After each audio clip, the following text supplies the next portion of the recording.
Jadi akhir-akhir ini di kripto ya, ada paus karena viralnya di X atau di Twitter, dia ngelong Bitcoin 1 miliar dolar. Jadi banyak orang yang mengikuti threadnya tersebut karena dia kan pemain besar, modalnya besar, orang mengikuti dia. Jadi orang banyak mengikuti untuk mengambil posisi buy atau posisi long. Nah di sini kesalahan orang tidak bisa berpikir di kripto itu.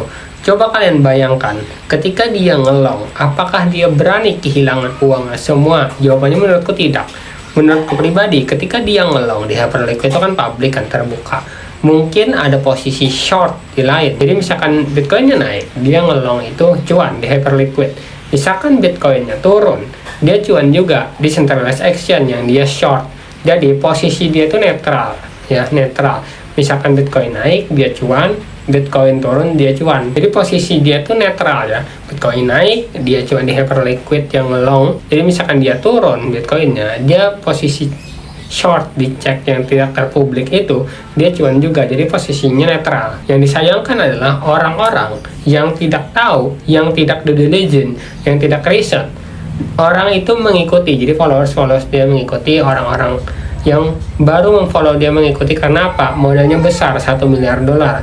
Nah, menurutku pribadi, misalkan kalian ingin mengikuti orang, kalian lihat dulu orangnya, apakah dia cuan dari kripto atau tidak, apakah dia mendapatkan kekayaan tersebut dari kripto atau tidak. Dan kalian bisa lihat di situ kan, di media sosial dia mempromosikan koin dia sendiri. Ya, koin dia sendiri dia promosikan karena apa? Karena dia mendapatkan attention ketika dia membuka posisi long sebesar itu di Hyperliquid jadi Bitcoin. Dia kan post di Twitter dia, yang nge-like banyak, yang melihat banyak. Jadi dia mendapatkan followers untuk apa? Untuk mempromosikan koin dia sendiri.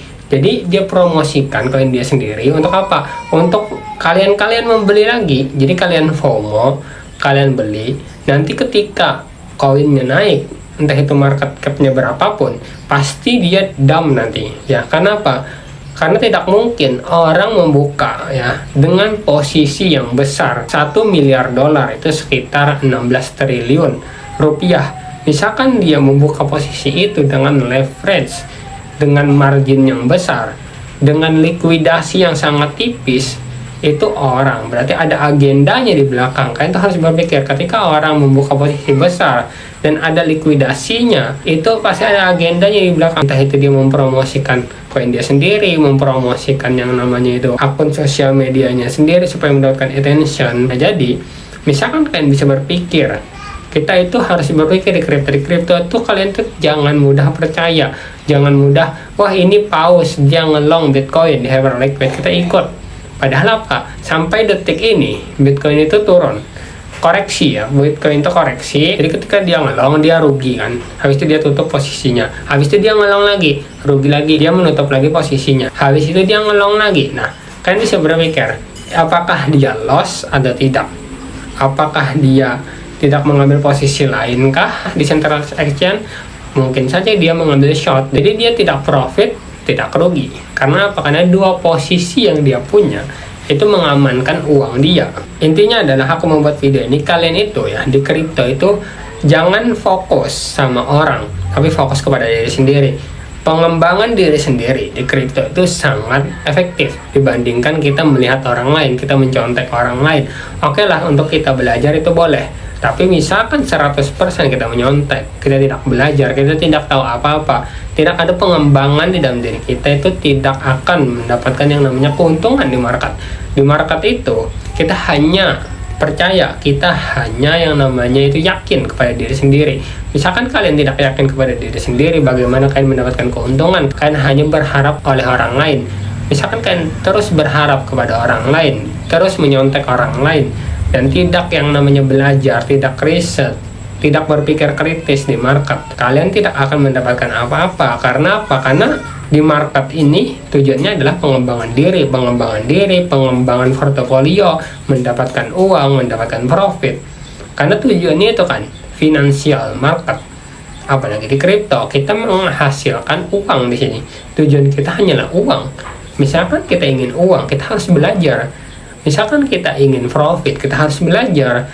Di financial market ini bukan gaya-gayaan, oh kita orang kripto, kita keren, tidak. Tapi kita itu di sini untuk mencari uang, intinya hanya mencari uang. Jadi kalian tuh harus bisa belajar, kalian tuh harus bisa riset, harus bisa berpikir kritis, ya. Untuk apa? Untuk kebaikan diri kalian sendiri. Dan juga kita ini bersaing, dimanapun kita bersaing. Kita misalkan buka bisnis roti, kita itu bersaing dengan bisnis roti orang lain. Kita buka baju, bisnis baju, kita bersaing dengan brand-brand besar. Kita di market, kita juga bersaing skill, bersaing ilmu, bersaing yang namanya pemikiran. Jadi semua yang kita lakukan di dunia ini untuk menghasilkan uang, kita itu bersaing. Tapi bersaingnya itu apakah bersaing kita sehat? Apakah bersaing kita itu harus yang namanya menjatuhkan orang lain? Tidak. Tapi kita itu harus yang namanya belajar. Kita harus evaluasi. Jadi kita itu bersaing dengan pemikiran kita sendiri, pengembangan diri sendiri, cari ilmu terus, ya. Jadi misalkan kita seperti itu, kita akan mendapatkan yang namanya profit di market. Jadi kalian tuh jangan ada pause ngelong Bitcoin. Kita harus berpikir, kenapa dia ngelong Bitcoin sebesar itu?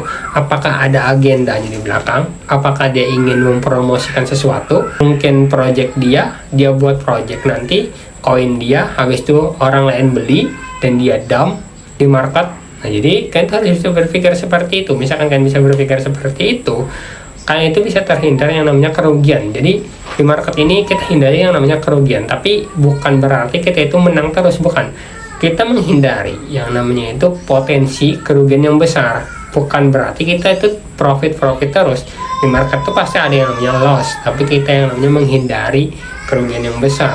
Dengan apa? Dengan manajemen, dengan psikologi yang sehat, ekspektasi yang tidak terlalu tinggi. Misalkan kita seperti itu terus berpikir, kita akan mendapatkan namanya hasil di market. Bukan hanya kita melihat orang, dia ngelong Bitcoin 1 miliar dolar, betul itu besar. Tapi misalkan kalian ikutin dan full margin dan meresikokan semua portofolio kalian, misalkan Bitcoinnya tidak sesuai dengan ekspektasi, dia tidak naik, habis itu dia turun, nah itu akan mengalami kerugian. Bukan hanya kerugian secara finansial, kerugian secara waktu. Karena apa? Yang paling terpenting itu adalah waktu. Ya, jangan buang waktu kalian, jangan buang uang kalian, jangan buang energi kalian, tapi belajarlah untuk menjadi yang lebih baik.